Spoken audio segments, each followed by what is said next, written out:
da Tropicália e depois da Tropicália.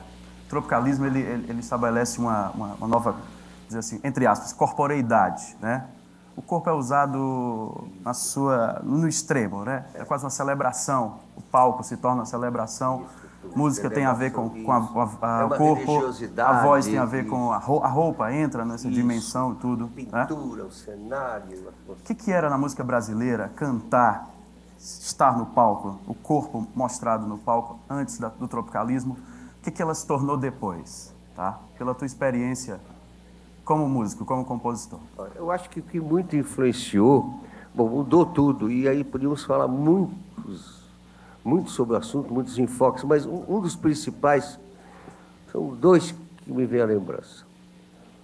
Um chama-se Carmen Miranda, né, que inspirou com tudo, né? Inclusive Dorival Caymmi, quem antes dela viajar ensinou os trejeitos aqui. É ele que fez, você sabe. Então, tudo aquela... que a baiana tem. Que a baiana tem. E todo aquele... O visual, a apresentação de uma pessoa quase estranha da quarta dimensão, ele era uma coisa... E também tem a ver com toda essa mise-en-scène que tem a ver, como você falou, com a atmosfera, a eletricista ali, Jacques Clark, efeitos. Então, por isso que vai, como multimídia, vai para as artes plásticas, vai para os novos efeitos de luz, que hoje nos mega shows são exagerados, você tem todo o sistema de holofote, foguetório, mas era uma coisa ainda que estava no meio do caminho, era uma coisa pessoal. Eu me lembro os próprios Rolling Stones lá nos Estados Unidos, eu via no Electric Circus, era um lugar pequeno, na verdade. Então, era uma coisa mais íntima, tinha muito disso. E tinha, como eu digo, um entusiasmo violento de afirmação política, porque não podia... O corpo era objeto político. O corpo era objeto político, exatamente, perfeitamente. Um que também fez isso foi... Tudo virava política. Tudo virava política. Qualquer opinião pessoal não tinha, tudo era política. Havia essa obsessão também. O tropicalismo até queria fugir disso, mas era isso inaugurava também. Inaugurava uma política de fusão das coisas. Outro quem fez muito, portanto, o visual, e foi inclusive morto por causa disso, foi o Lampião, né? Você sabe, ele mesmo costurava, ele que inventou aquelas coisas para aparecer no cinema. E é tudo uma coisa já de uma postura porque o cérebro humano faz uma narrativa, nós escrevemos nossa história, né? Tudo é uma lenda, nós temos várias pessoas, a gente as unifica através da imaginação, de ideologias, de influências musicais, artísticas, políticas, sociais, tudo. Eu lembrei agora de uma entrevista que eu li sua, na antiga revista Bis, isso, sim, final dos anos 80, assim, para mim foi muito bacana estar te lendo aqui naquele momento, naquele histórico aqui, né? Ler a revista Bis, que você falava sobre a educação no país, né? E do mal que 1964 depois fez na educação do país. Então, uma frase memorável sua que você dizia: para se estudar matemática, não adiantava saber o teorema do Tales, tinha que saber a linha de pensamento do Tales também. E reproduzir em descrição. E reproduzir.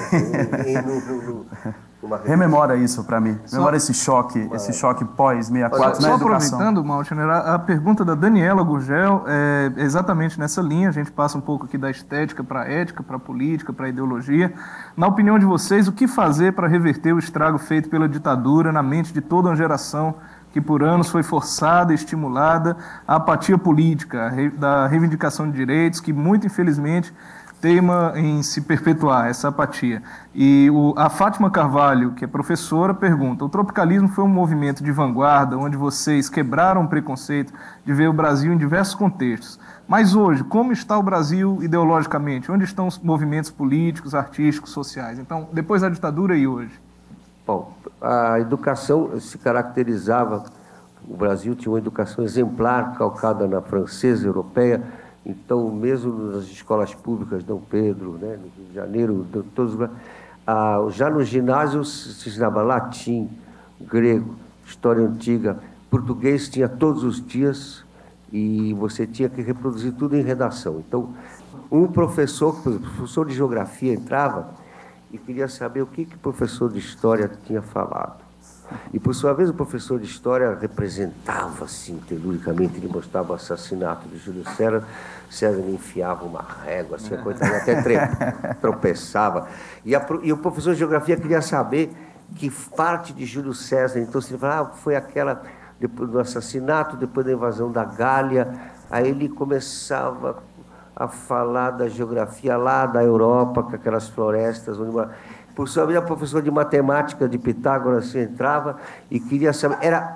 Entrava no assunto, de outro prolongava, e tudo era um filme, uma literatura, um envolvimento de todos os lados, como uma fenomenologia mesmo, que juntava todos os assuntos. E essa junção de assuntos, lógico, levava a discussões, a entusiasmos, e continuava a vivência cultural, os concretos.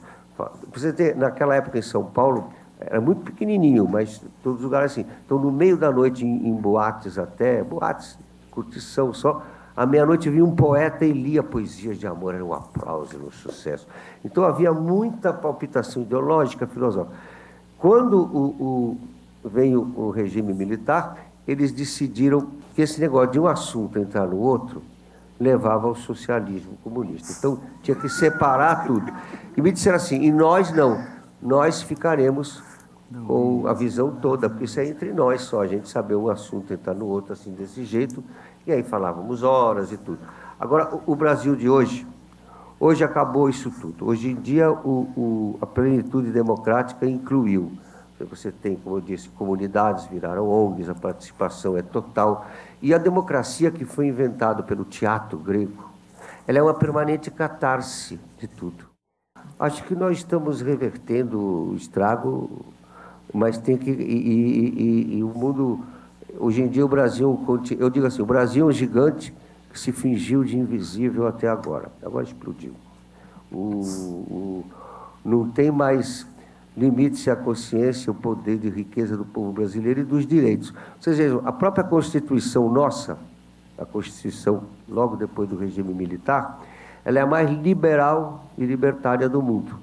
Ela, no aspecto de jurisprudência, de liberdade de expressão, não preciso citar, você pode falar tudo, você tem liberdade até, às vezes um pouco exagerada, mas tem que é a liberdade.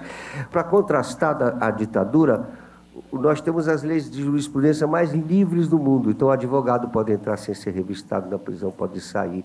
Nós temos uma mobilidade que a OAB, a Organização dos Advogados do Brasil, me disse que aqui, de novo, o Brasil é na vanguarda, né?